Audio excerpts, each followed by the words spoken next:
Feche os olhos por um instante e imagine você está no ano 60 depois de Cristo, no coração das florestas densas, úmidas e hostis da Germânia.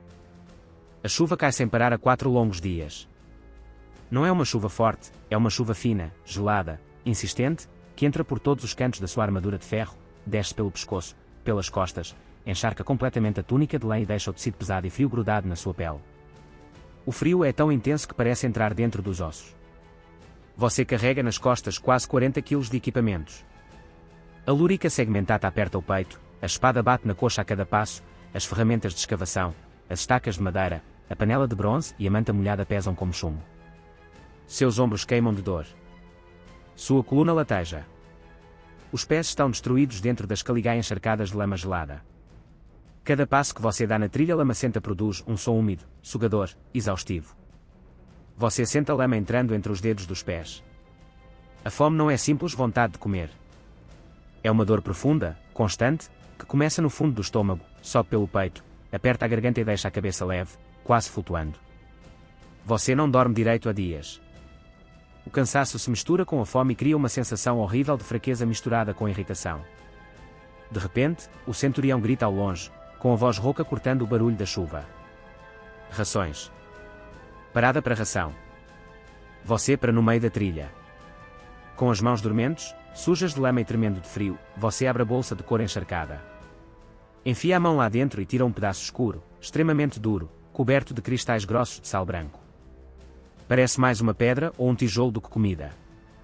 Ao lado está o odre de cor com um líquido escuro que tem um cheiro forte e penetrante de vinagre azedo misturado com água suja de riacho.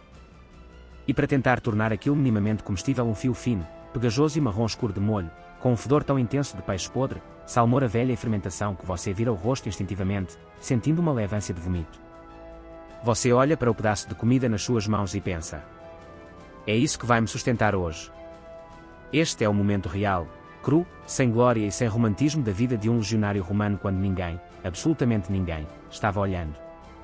Nem o imperador, nem os senadores em Roma, nem os historiadores que mais tarde escreveriam sobre as grandes conquistas. Esta é a comida que realmente alimentou o exército que conquistou o mundo conhecido. A comida mais nojenta e, ao mesmo tempo, a mais prática, mais eficiente e mais genial que o mundo antigo já viu. Como era possível que biscoitos duros como pedra, vinagre azedo e molho feito de entranhas de peixe apodrecidas conseguissem manter milhares de homens marchando, lutando e conquistando durante séculos? Fique comigo, porque hoje vamos entrar fundo nessa cozinha suja, fedorenta e brilhante dos legionários romanos. Mas antes de mergulharmos nos detalhes dessa comida, precisamos entender a escala real do problema. Imagine o tamanho de uma legião romana completa. 5.000 homens marchando juntos, dia após dia, muitas vezes em território inimigo. 5.000 bocas para alimentar. 5.000 estômagos que queimavam energia sem parar. Cada legionário consumia em média entre 1,3 kg e 1,5 kg de grãos por dia. Isso significa que uma única legião precisava de mais de 6.000 kg de grãos todos os dias só para não morrer de fome. Agora multiplique isso por 30 legiões espalhadas por todo o Império. Da chuvosa Britânia até os desertos quentes do Oriente Médio. Da Lusitânia, no atual Portugal, até as fronteiras da Germânia. Milhares e milhares de quilos de comida precisavam ser transportados, guardados e distribuídos todos os dias, muitas vezes por estradas ruins, rios perigosos ou através de florestas hostis. Se o comboio de suprimentos atrasasse apenas 3 ou 4 dias, o inferno começava. Os homens ficavam fracos. A disciplina caía. As brigas aumentavam. E o pior inimigo de Roma, a fome, começava a destruir a legião por dentro, muito antes de qualquer espada bárbara tocar neles. Os romanos sabiam disso melhor que ninguém. Eles não eram tolos. Eles entendiam que um exército não se sustenta só com disciplina e treinamento. Sustenta-se com comida. Comida confiável. Comida que pudesse ser carregada por semanas. Comida que não estragasse facilmente. Comida que desse energia suficiente para um homem marchar 20 milhas por dia carregando 40 quilos nas costas, cavar valas profundas, construir muralhas de madeira e ainda lutar se fosse necessário. A carne fresca era um luxo raro. O pão normal mofava em poucos dias. Frutas e vegetais frescos eram quase impossíveis de transportar em grandes quantidades. Então qual era a solução dos romanos? Eles criaram um sistema de alimentação simples, feio, fedorento e extremamente eficiente. Uma dieta que para nós, hoje, parece repulsiva, quase desumana, mas que funcionou perfeitamente durante séculos. E o mais impressionante: essa comida era consumida principalmente quando ninguém importante estava olhando. Longe dos olhos dos generais, longe das cidades, longe dos registros bonitos da história. Era a comida do soldado comum. Do homem que realmente conquistou o império com os próprios pés e com as próprias mãos sujas. Hoje vamos entrar exatamente nessa realidade suja. Vamos falar do buxlatum, aquele biscoito duro que quebrava dentes. Vamos falar da posca, o vinagre azedo que salvava mais vidas que muitos médicos. Vamos falar do laridum, a gordura rançosa de porco. E, claro, do rei absoluto dessa cozinha nojenta. O garum, o molho feito de peixe podre que dava sabor à miséria diária. Você está pronto para sentir o peso, o cheiro, o gosto e a realidade brutal dessa dieta? Então continue comigo, porque agora vamos abrir de verdade a bolsa de ração de um legionário romano e ver o que ele realmente colocava na boca quando ninguém estava olhando. A base de toda a alimentação do legionário, o que ele comia quase todos os dias da sua vida militar, era o buxlatum. Imagine um biscoito. Agora tire dele absolutamente toda a maciez, toda a doçura, todo o sabor e toda a humanidade. O que sobra é o buxlatum. Um disco duro, seco, pesado, assado 2 ou até 3 vezes no forno até ficar com a consistência de uma telha de terracota ou uma pedra. Ele era feito de trigo ou cevada grosseiramente moída, água e muito sal. Nada mais.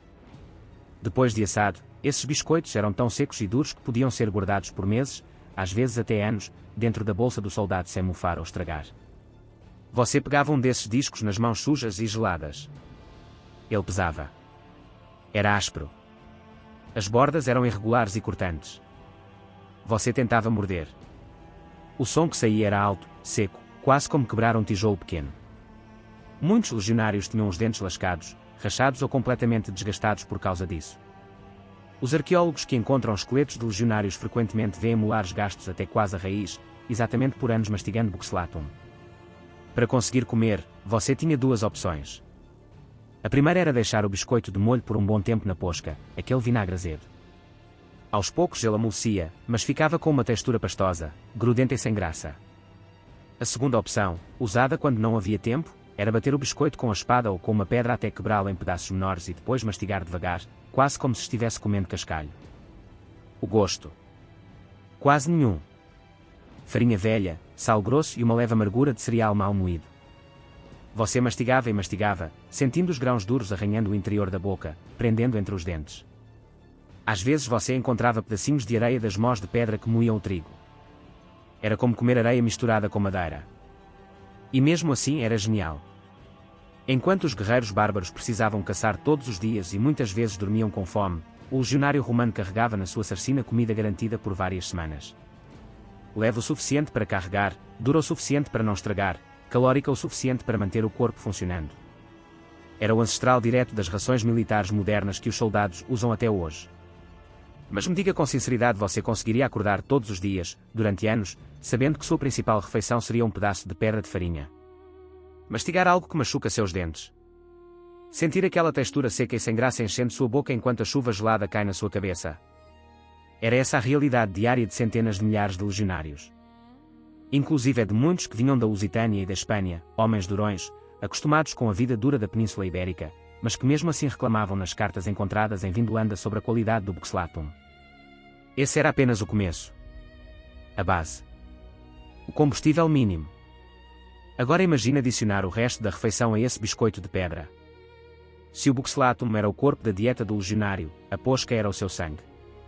Esqueça completamente a imagem romântica de soldados romanos bebendo vinho tinto em taças de prata.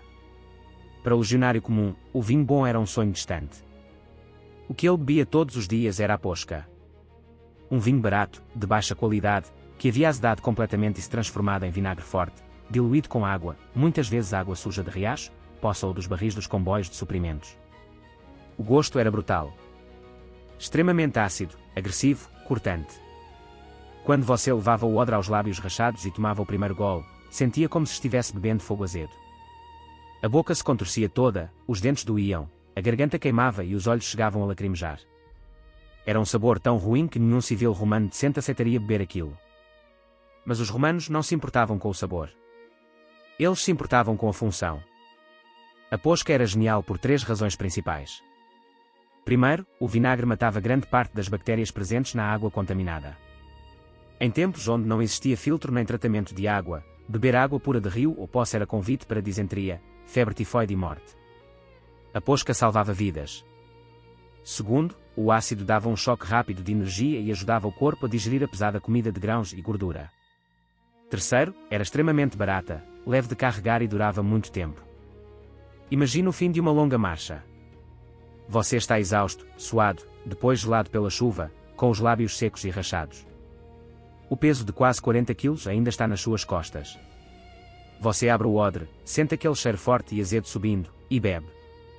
O líquido desce queimando. No começo você faz careta. Mas depois de alguns goles, uma sensação estranha de alívio toma conta do corpo. A sede diminui. A cabeça fica um pouco mais clara. Você consegue continuar. Muitos legionários misturavam um pouco de mel roubado ou ervas selvagens quando conseguiam, só para tentar mascarar o gosto horrível. Mas na maioria das vezes era posca pura. Vinagre, água e sofrimento. E ainda assim era uma das coisas mais importantes que eles carregavam. Você consegue imaginar beber a mesma bebida azeda, repulsiva, todos os dias, por anos. De manhã, no meio da marcha, à noite ao redor da fogueira. Sempre o mesmo gosto que faz sua boca se contrair. Sempre o mesmo cheiro que sobe pelo nariz. Os soldados reclamavam constantemente. Cartas encontradas em acampamentos romanos mostram legionários pedindo aos familiares para enviarem vinho melhor ou temperos. Mas quando chegava a hora de marchar, todos bebiam a posca sem reclamar em voz alta. Porque eles sabiam. Sem ela, a legião inteira poderia adoecer e desmoronar. A posca não era apenas uma bebida. Era uma ferramenta de sobrevivência. Era parte do sistema que tornava o exército romano diferente de todos os outros. E depois de comer o buxlatum duro e beber a posca azeda, ainda faltava o resto da refeição à parte que realmente dava algum sabor, ou pelo menos a ilusão de sabor, àquela dieta miserável. Quando o dia de marcha finalmente terminava e o acampamento era montado, depois de cavar valas profundas, plantar estacas afiadas e montar as tendas, chegava o momento mais aguardado por todos. A refeição quente. Era a hora do pulse. O pulse era uma papa grossa, pesada e densa feita de trigo ou cevada moídos, cozidos lentamente em panelas de bronze sobre uma fogueira fraca e fumacenta. Não era uma comida bonita. Tinha a aparência de uma massa cinzenta, grudenta e sem graça. Mas era quente. E depois de um dia inteiro comendo apenas buxlatum duro e bebendo posca azeda, qualquer coisa quente parecia um banquete. Se o contubernium, o grupo de 8 homens que dividiam a mesma tenda, tivesse sorte naquele dia, o centurião distribuía um pedaço de laridum. Laridum era a gordura de porco salgada, amarela, muitas vezes já rançosa depois de semanas ou meses guardada. Era pura gordura. Densa. Pesada. Com um cheiro forte e característico. Você sentava no chão úmido, perto da fogueira. O frio da Germânia ainda entrava pelos ossos. Com as mãos sujas, você pegava a colher de madeira e mergulhava na panela. A papa quente subia grudando na colher. Logo em cima, pedaços de laridum derretiam lentamente, formando poças brilhantes de óleo amarelo que flutuavam sobre a massa cinzenta. O cheiro era forte. Gordura derretida misturada com cereal cozido e um toque de fumaça da fogueira. Você levava a colher à boca. A textura era viscosa, oleosa, pesada. A gordura grudava no céu da boca e entre os dentes. O sal queimava um pouco a língua. Era uma refeição que enchia o estômago de verdade. Dava uma sensação de saciedade que o buxlatum sozinho nunca conseguia dar. Aquela gordura era extremamente calórica. Era combustível denso. Era o que ajudava o corpo a resistir ao frio das noites longas, a recuperar forças depois de marchar quase 30 km com 40 kg nas costas e a ter energia para cavar, construir e lutar no dia seguinte. Mas não se engane. Mesmo sendo o melhor momento do dia, continuava sendo uma comida simples e rude. Muitos dias não havia laridum suficiente. Nesses dias o pulse era só papa pura, sem graça, sem gordura, apenas o suficiente para manter o corpo funcionando. Você comia em silêncio, mastigando devagar, sentindo o calor descer pelo estômago, enquanto olhava para os companheiros ao redor da fogueira, todos com a mesma expressão cansada e resignada. Os legionários que vinham da Lusitânia e da Espanha, acostumados com azeite de oliva e temperos mais fortes em casa, sentiam especialmente a diferença. Para eles, aquela gordura rançosa de porco era um lembrete constante de quão longe estavam de casa. Ainda assim, era nesse momento, com a papa quente e a gordura derretendo, que os homens se sentiam um pouco mais humanos. Por alguns minutos, ao redor da fogueira, com o cheiro de comida no ar, a legião deixava de ser apenas uma máquina de guerra e se tornava um grupo de homens exaustos tentando sobreviver mais um dia. Essa combinação de pulse e laridum era o coração calórico da dieta romana. Carboidratos lentos do cereal mais gordura densa do laridum. Uma fórmula simples, barata e incrivelmente eficiente para manter um exército em movimento constante. Você conseguiria comer essa mesma papa gordurosa, quase todos os dias, durante 25 anos de serviço. E agora chegamos ao ingrediente mais famoso, mais polêmico e mais repulsivo de toda a dieta do legionário. O garum. O garum era o condimento universal do Império Romano. Quase todos os soldados carregavam um pequeno frasco ou uma porção dele na bolsa. Mas o que era exatamente? Imagine vísceras de peixe, intestinos, fígados, cabeças e sangue, misturados com muito sal, colocados em tanques grandes de cerâmica ou pedra e deixados fermentando ao sol quente por vários meses. Às vezes por até 2 anos. O resultado era um líquido escuro, âmbar, pegajoso e extremamente fedorento. O cheiro era tão forte e desagradável que as fábricas de garum eram proibidas de funcionar perto das cidades. Muitos autores romanos descreviam o fedor como insuportável. Você abria o pequeno recipiente, e o aroma subia como uma nuvem pesada. Peixe podre, salmoura velha, fermentação forte, quase como queijo estragado misturado com mariscos deixados no sol. Era um cheiro que invadia as narinas e ficava na memória. Mas aqui está o ponto genial. 1 ou 2 gotas desse líquido escuro eram suficientes para mudar completamente o sabor da comida. Você derramava algumas gotas sobre o buxelatum amolecido ou sobre a papa quente do pulse. De repente, aquela massa sem graça ganhava um sabor intenso, salgado, profundo e umami, aquele gosto carnudo que o cérebro interpreta como algo delicioso, mesmo que a base seja apenas cereal e água. O garum era rico em proteínas, aminoácidos e sal. Ele não só dava sabor, como também ajudava a preservar a comida e compensava a falta de carne fresca na dieta diária. Era o ketchup, o molho de soja e o glutamato monossódico do mundo antigo, tudo junto em uma única garrafa fedorenta. A Lusitânia, o atual Portugal, e partes da Espanha eram grandes produtoras de garum de alta qualidade. Muitos legionários lusitanos deviam se sentir um pouco orgulhosos ao usar um garum feito na sua terra natal, mesmo que ele tivesse um cheiro capaz de fazer um civil vomitar. Você imagina o contraste? De dia, marchando na chuva gelada, comendo pedra e bebendo vinagre. À noite, ao redor da fogueira, derramando aquele molho marrom escuro sobre a papa e sentindo, pela primeira vez no dia, um sabor mais forte e interessante na boca. Era o único momento de luxo na refeição diária. Um luxo fedorento, mas ainda assim um luxo. Os soldados mais velhos ensinavam os mais novos. Poucas gotas, nunca exagere. O garum é para dar vida à comida, não para afogá-la. Alguns guardavam o frasco com tanto cuidado quanto guardavam a espada. Era nojento. Sem dúvida. Era indispensável. Absolutamente. Sem o garum, a dieta romana seria ainda mais monótona e depressiva. Com ele, os homens conseguiam comer a mesma coisa todos os dias sem perder completamente a vontade de se alimentar. Esse era o último toque. Depois do buxelatum duro, da posca azeda e da papa com gordura, vinha o garum, o condimento que transformava a miséria em algo remotamente suportável. Agora imagine viver tudo isso não por um dia, não por uma semana, mas durante 25 longos anos de serviço militar. Todos os dias a mesma rotina. Acordar antes do amanhecer. Marchar dezenas de quilômetros com quase 40 quilos nas costas. Cavar, construir, treinar. E sempre, sempre, a mesma comida. O buxelatum machucando seus dentes dia após dia. A posca queimando sua garganta e deixando um gosto azedo constante na boca. A papa grossa e a gordura rançosa pesando no estômago. O cheiro do garum impregnado nas suas roupas, na sua bolsa, nas suas mãos. Muitos legionários desenvolviam problemas sérios. Os dentes desgastados até a gengiva.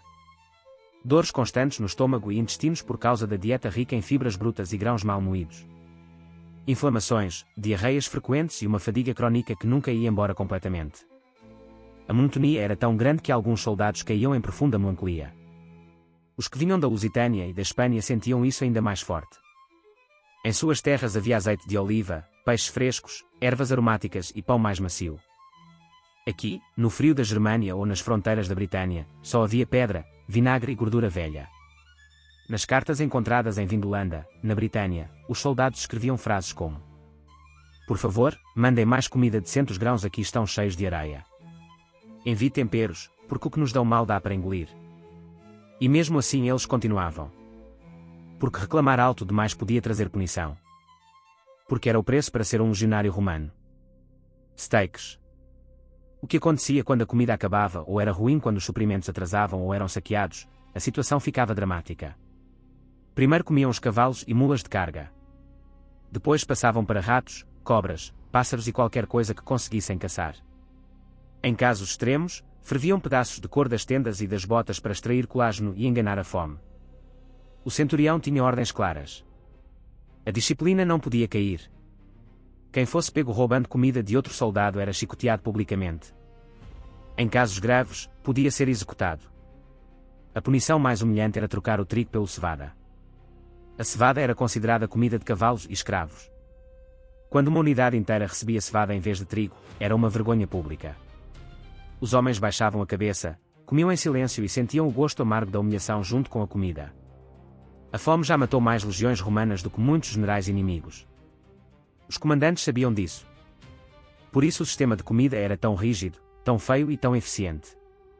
Não era feito para agradar. Era feito para manter o exército vivo e obediente. Você consegue imaginar o desespero? Marchar o dia inteiro com o estômago vazio, sabendo que a única coisa que te espera no fim do dia é um pedaço de pedra de farinha e vinagre azedo. Ver seus companheiros enfraquecendo, ficando irritados, doentes e saber que se não aguentar, você pode morrer não pela espada do inimigo, mas pela falta de comida. Essa era a realidade brutal por trás da glória de Roma. Para entender porque essa dieta nojenta venceu o mundo, precisamos olhar para o outro lado da linha de batalha. O guerreiro bárbaro, o germânico, o celta, o dácio, era muitas vezes mais forte individualmente, mais alto e mais bem alimentado com carne fresca e caça. Mas ele dependia da sorte. Se a caça fugisse, se a colheita da aldeia fosse queimada, o exército bárbaro simplesmente evaporava. Eles não tinham logística, eles tinham fome. O legionário romano, por outro lado, era alimentado pela previsibilidade. Ele podia ser menor, podia estar com os dentes estragados e o estômago queimando de azia, mas ele sabia que, ao final de 20 milhas, haveria buxlatum e posca. O exército romano era uma máquina que transformava calorias ruins em resultados militares impecáveis. Eles não venceram porque comiam melhor, eles venceram porque podiam comer pior por muito mais tempo do que qualquer outro povo na face da terra. A herança escondida na nossa mesa. Pode parecer inacreditável, mas você ainda come a herança desses homens hoje. O buxlatum evoluiu para o biscoito de marinheiro e, eventualmente, para as rações de combate, modernas. O garum, embora tenha sumido da maioria das mesas ocidentais, sobreviveu na Tailândia e no Vietnã como um nampla ou molho de peixe, e até mesmo no segredo do molho inglês que você usa no seu bife. A posca foi a precursora das bebidas isotónicas, a primeira tentativa da história de hidratar e recuperar eletrólitos de forma em massa. Aquela dieta brutal não era falta de sofisticação. Era engenharia alimentar aplicada à conquista. Conclusão. O homem por trás da armadura. Da próxima vez que você vir um filme de Hollywood com legionários romanos de armaduras brilhantes, jantando carne assada e vinho tinto em taças de ouro, sorria. Agora você sabe a verdade. A verdadeira face de Roma não cheirava a incenso ou perfume caro. Cheirava a peixe fermentado, vinagre azedo e gordura de porco rançosa. Roma não foi construída apenas por génios militares como Júlio César ou por imperadores poderosos. Ela foi construída, pedra por pedra, quilômetro por quilômetro, por homens comuns. Homens que vinham de lugares como a Lusitânia, que sentiam saudades de casa, que sentiam dor, frio e uma fome que nunca passava completamente. Homens que aceitaram comer pedra e beber fogo para que o nome de sua cidade ecoasse pela eternidade. Eles conquistaram o mundo não porque eram super-humanos, mas porque eram os seres humanos mais resilientes e disciplinados que já pisaram no barro da história. Então, feche os olhos uma última vez. A chuva parou na floresta da Germânia. O fogo está se apagando. Você termina de engolir a última colherada daquela papa cinzenta e guarda seu frasco de garum como se fosse um tesouro. Você deita na manta úmida, o corpo dói, mas seu estômago está cheio. Amanhã, você marchará mais 30 quilômetros. Amanhã, você construirá mais um forte. Amanhã, você será Roma. Porque, no final das contas, o Império Romano não era feito de mármore. Era feito de trigo, sal, vinagre e uma vontade inabalável de não desistir.